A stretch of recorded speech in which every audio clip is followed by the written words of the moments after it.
Well, howdy folks, and in this episode I'm going to show you how I made this cross using a simple lap joint. I went to my favorite store this morning, C.P. Johnson, out there in Culpeper, Virginia. They are purveyors of some very fine hardwoods indeed, and I picked up some of my favorite walnut boards this morning. We've got some 4/4, some 8/4, and at the bottom there we are looking at some 5/4 walnut. Really beautiful wood, but of course it's sawn, it's unfinished, so I'm going to walk you through the process of getting these boards ready to make things out of, and then we'll do a little project to make some things out of them. All right, step one, I've figured out how much timber I need, and I've cut this just a couple of inches longer, and I'm going to now get ready to prepare this in the planer. So let's get set up for that. And so I've got my feed roller set up here, so as the timber leaves the machine there, let's drop these down just in case it misses. Let's pull that in case it comes out at an angle and hits one of those, but that I've set that to the right height, so that will support the wood. It's an extra pair of hands basically.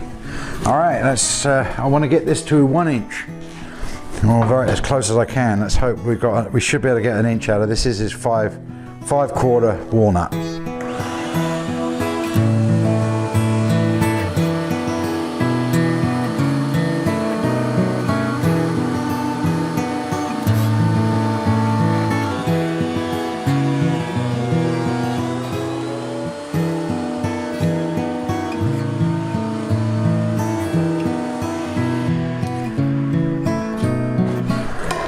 An inch and 1/8, perfect. Okay, that'll work. All right, 1 1/8, that's our thickness. Next, I'm going to cut this into 1.5 strips, so we can put this away, and I'll get the table saw set up. So here's a challenging question. If you don't have a straight edge, you can't really run this through the saw, the table saw. It's just going to copy the curve on one or other side of the wood. So how do we solve that problem? How do we get a straight edge on here that we can then use as a datum, so that I can actually cut most of these on the table saw there? And I think the solution is to put a straight edge on here and cut this with a circular saw to start with. Okay, I don't have a track saw. If you have one of those, that would be perfect. They cut dead straight lines. I'm going to use a guide on this so I can get, and all I want to do is trim this edge so I can put it through the table saw and get a straight line. But I think you can see this is curving like this.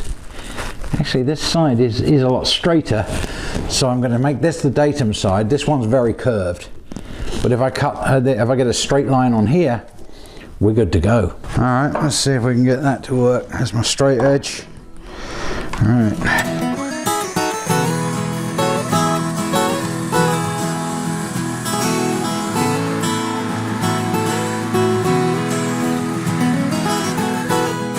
Right, one straight edge, I think. A nice piece of walnut trim. All right, let's eyeball that. And yeah, not bad. Not bad at all. Good.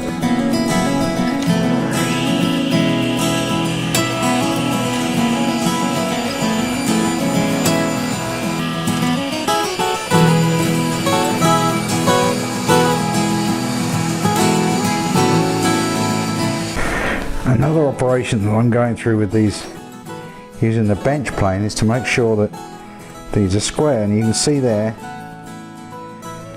I've got daylight at the top. If I'm flat on the top piece here, you can see daylight coming through the, so that tells me I've got to take this back edge off more. I've got to get this square or this is never going to work, so we have to take a little time and make sure we're getting these dead square. So right, so I need to come off this back edge here, so let's just tip the plane up a couple of degrees and carefully take a couple of passes at the back there, and I'm going to actually turn the plane this way to shorten the distance so I can ride the dips a little better. So let's just do that, and then I should be able to get a peel of wood all the way through. That's it. There we go. All right. And now that's going to be slightly curved. Yeah. See, you can still see that we've still got a gap back here. So it's not as bad in the middle now, but I've still got to take more off the back of this.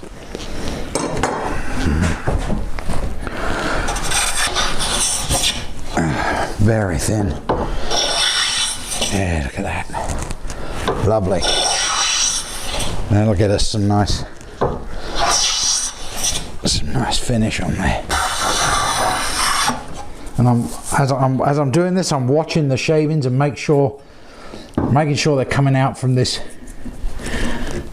back side here, this to the left.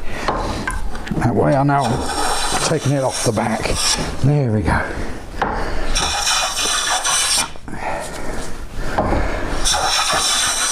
This is very important with these, because if they're not correct, if they're not square to themselves, you'll never get them to line up when you do the lap joint. So, you know, now that's getting better.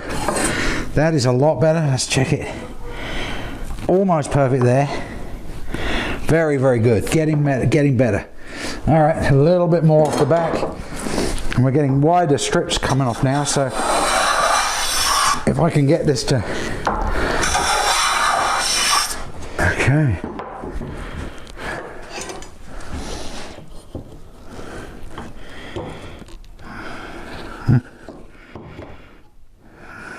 Okay, a little bit off the back.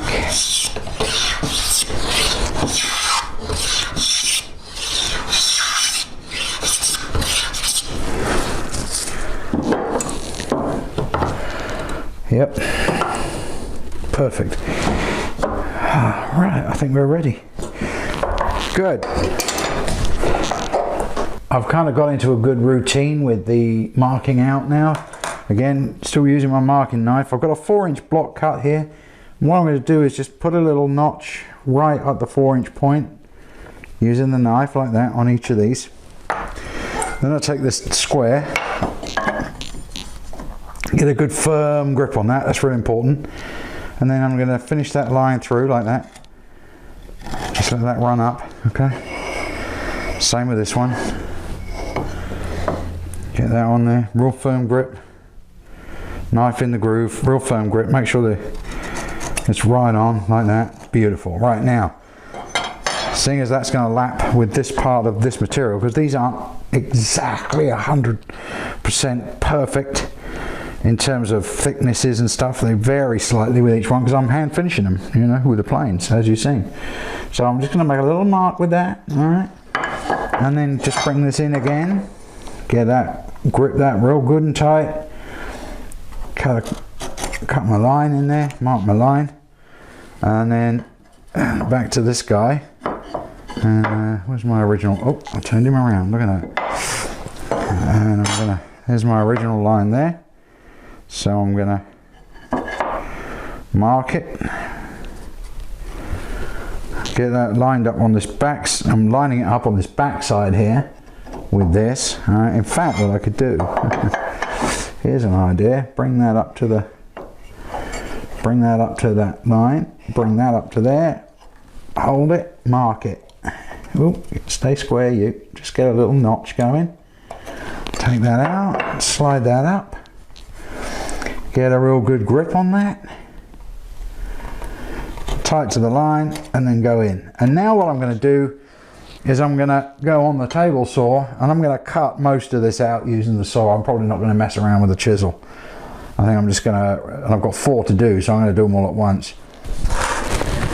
Now if you're at the point where you need reading glasses like I do for some of these jobs, like seeing my lines on my wood here, I've invested in this this face shield, basically, this hazmat gear, just so that I'm not having to have, you know, look right over the blade and have all kinds of, you know, crud fired up into my eyes because I've got these reading glasses on which aren't very big. So I'm figuring this is the first time I've used this, so we'll find out whether it's practical or not. But anyway, let's give that a shot. Let's get these cut.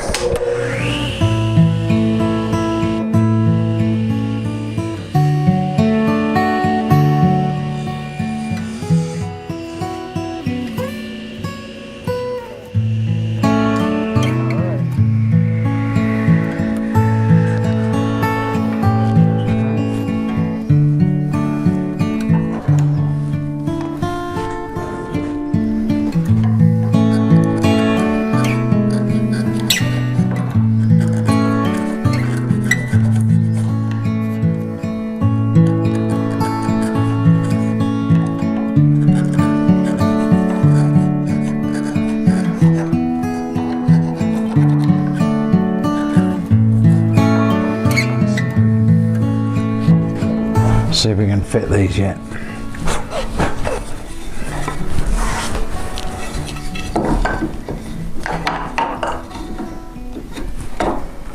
Not yet. That's nope. That's still too. Yeah, needs just a little taken off. What I could actually do, how much are we talking about here? Right, that one's fitting. See that one's working. That's actually a touch loose, frankly. See, that one fits, but this one doesn't. So what I can actually do with this is plane it.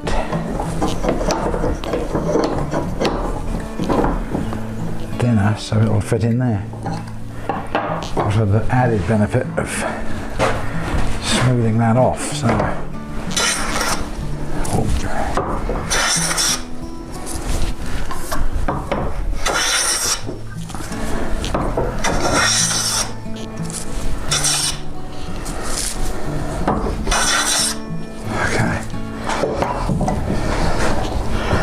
good way of nuancing these together. They're rarely perfect. Almost never are they.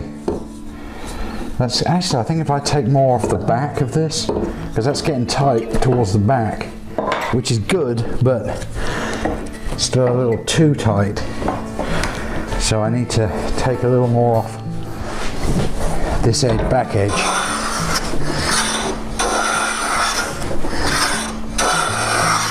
That's it. That might be enough.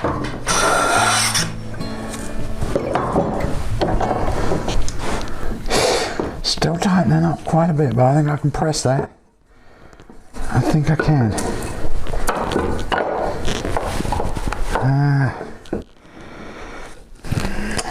Nah,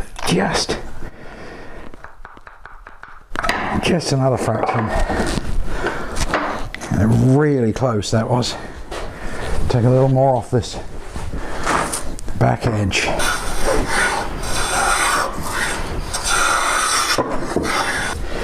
That's it.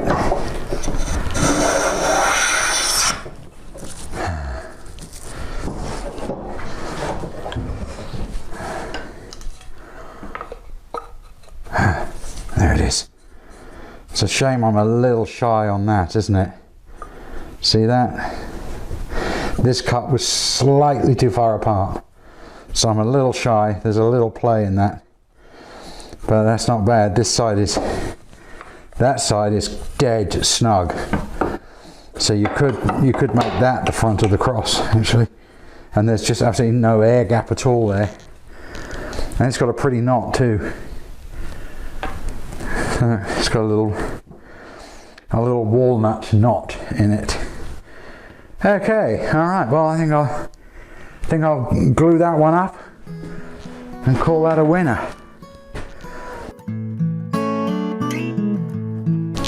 Sometimes it's nice to just spend some time doing, getting the simple joy of joinery just by doing something simple like this and trying to get it as good as you can. I mean, these are some snug fits. This last one I did here is the best one yet.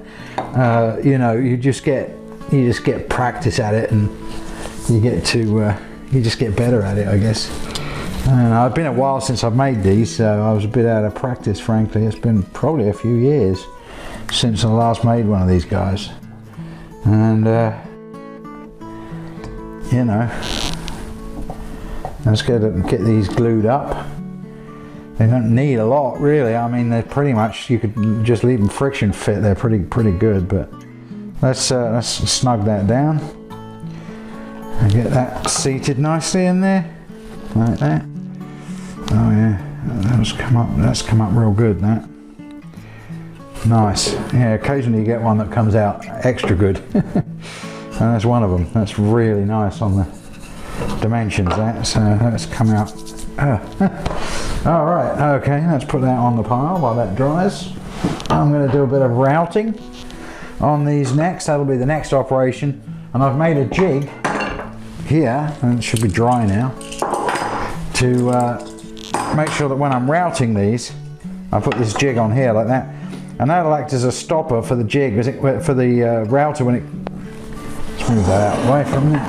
When the router comes in here, the edge of the router will hit. It's just a simple jig, just to make sure that they're even, because I'm going to put a little 45 chamfer on there, and that's just a little jig to make sure that I don't, you know, run into or run past and run right into the corners. So it's a little jig I made for that. Now let's get this glued, and we'll get them all chamfered, and that'll be it. That'll be a finished job then.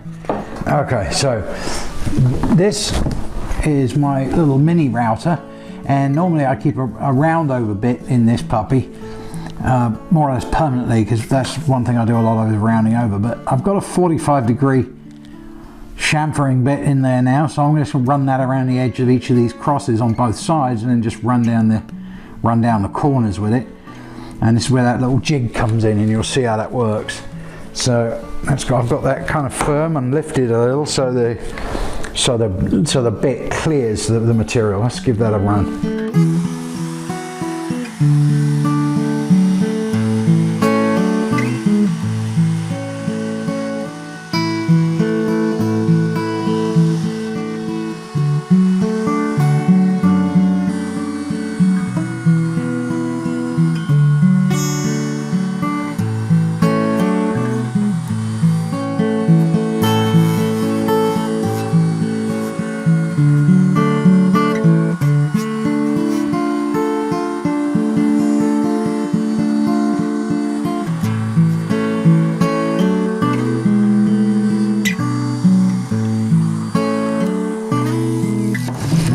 Turn that over, do the same on the other side, catch the edges, and we are done.